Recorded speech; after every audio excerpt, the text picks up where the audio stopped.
There's been speculation that Meghan and Harry weren't the actual buyers of the Montecito Olive Garden in 2020. Many royal fans suspect that someone else actually owns the property and that Meghan and Harry are just renters. According to Montecito, Santa Barbara County CA records, the sale of the Montecito Olive Garden occurred on June 9, 2020.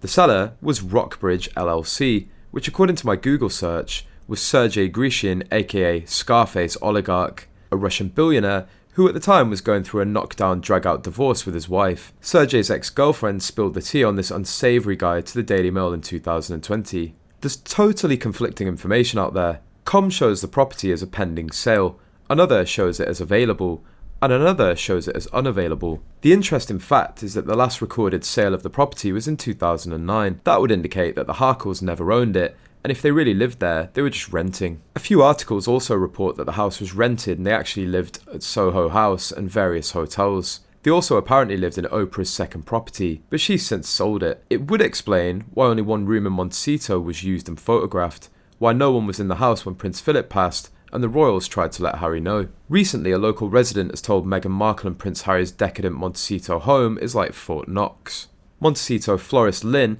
who spent decades in the sunny California area since moving over from Scotland, recalled the military atmosphere she discovered in the security around the house when delivering flowers to the address.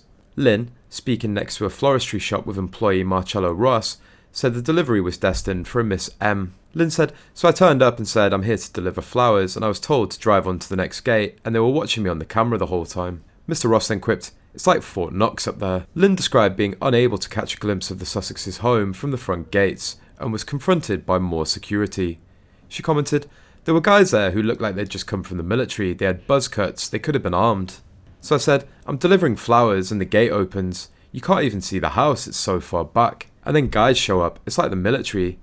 They've got the whole thing totally secure."